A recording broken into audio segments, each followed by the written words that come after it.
Salam damai sejahtera di dalam Tuhan kita Yesus Kristus. Shalom, selamat pagi dan semangat pagi.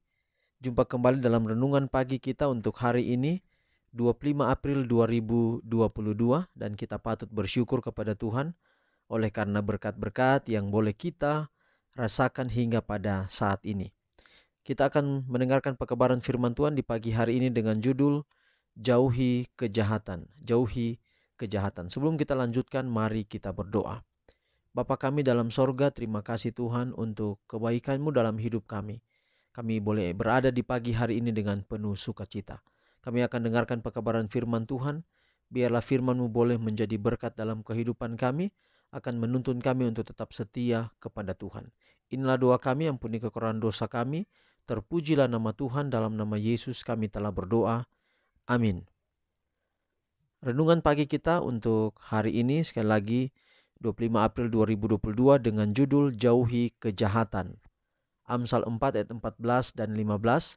Janganlah menempuh jalan orang fasik dan janganlah mengikuti jalan orang jahat. Jauhilah jalan itu, janganlah melaluinya. Menyimpanglah daripadanya dan jalanlah terus. Sekali lagi, Amsal 4 ayat 14 dan 15. Janganlah menempuh jalan orang fasik dan janganlah mengikuti jalan orang jahat. Jauhilah jalan itu, janganlah melaluinya. Menyimpanglah daripadanya dan jalanlah terus. Jadi saudara, kita perlu menyimpang dari jalan yang salah. Kita harus tetap di jalan Yesus, jalan yang benar. Dan kita tidak boleh menyimpang dari jalan Yesus Kristus, jalan yang benar. Tetapi kita perlu menyimpang dari jalan yang salah. Jangan menempuh jalan orang fasik, jangan juga mengikuti jalan orang jahat. Dalam memilih teman, harus berhati-hati agar tidak terpengaruh dengan orang yang kehidupannya tidak patut ditiru. Karena keintiman seperti itu akan menuntun mereka menjauh dari Allah, dari ibadah dan kasih akan kebenaran. Sangatlah berbahaya bagimu untuk dekat dengan sahabat yang tidak memiliki pengalaman keagamaan. Pertimbangan untuk masa kekekalan haruslah diutamakan. Tidak ada yang lebih berbahaya kepada pikiran dan juga sangat kuat menghapus kesan yang serius, serta pengaruh Roh Kudus selain persahabatan dengan mereka yang hidup tidak bijaksana dan sembrono, yang percakapannya bersifat duniawi dan sia-sia. Semakin menarik orang-orang ini di dalam hal lain, semakin berbahaya pengaruh mereka sebagai teman. Karena mereka melakukan kehidupan yang tidak beragama dengan begitu banyak atraksi yang menyenangkan. Seperti halnya Israel, orang-orang Kristen sering menyerah kepada pengaruh duniawi dan menyelaraskan diri kepada prinsip-prinsip dan adat kebiasaannya, agar dapat memperoleh persahabatan dari orang-orang yang tidak bertuhan itu. Tetapi pada akhirnya akan didapati bahwa orang-orang yang mengaku sahabat ini adalah musuh yang paling berbahaya. Alkitab dengan jelas mengajarkan bahwa tidak akan ada keselarasan antara umat Allah dengan dunia ini.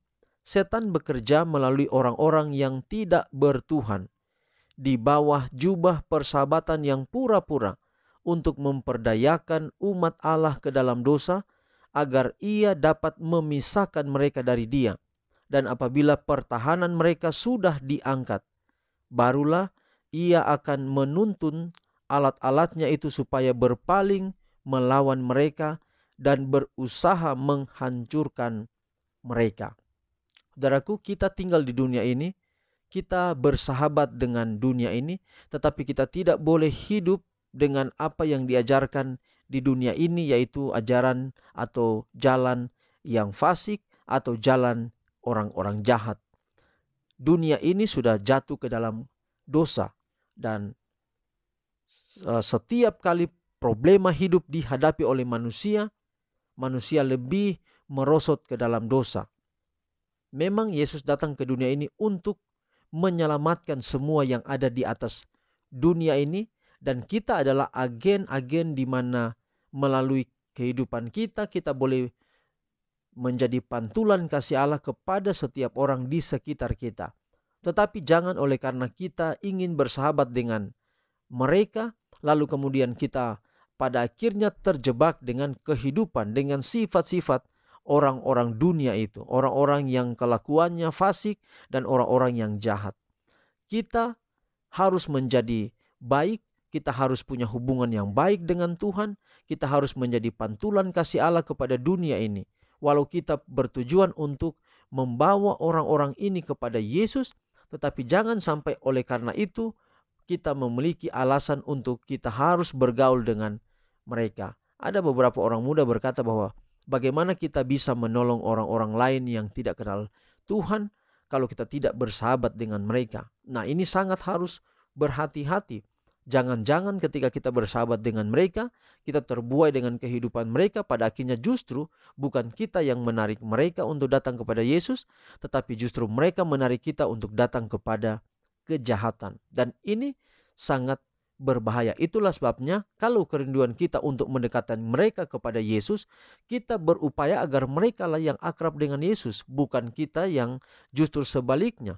Ketika kita sudah akrab dengan mereka, bahkan mereka memiliki kebiasaan-kebiasaan yang tidak baik, yang kemudian kita ikuti karena perasaan kepada mereka, pada akhirnya kita justru yang jatuh ke dalam kejahatan. Perlu mempertimbangkan ini, dan kalau kita terlibat di dalam pekerjaan penginjilan, menyelamatkan orang-orang yang ada di sekitar kita, keselamatan itu datang dari Yesus, kita menjadi pantulan kasih Allah kepada mereka, maka Allah, Yesus akan memberikan kita hikmat agar kita boleh melakukan itu dengan baik. Intinya adalah kita perlu menjauhi kejahatan. Ada orang katakan bahwa siapa kita adalah siapa teman-teman kita. Kalau teman-teman kita adalah orang-orang yang baik, teman-teman kita adalah orang-orang yang memiliki moral yang baik, maka itulah kita. Tapi kalau kita berteman dengan orang-orang yang jahat, orang-orang yang nakal, maka seperti itu pula kehidupan kita. Itulah sebabnya tempatkanlah diri dengan baik, jangan tempuh jalan orang fasik, dan janganlah mengikuti jalan-jalan daripada orang-orang yang jahat. Bahkan harus kita menyimpang dari jalan itu, jauhi bahkan jalan itu.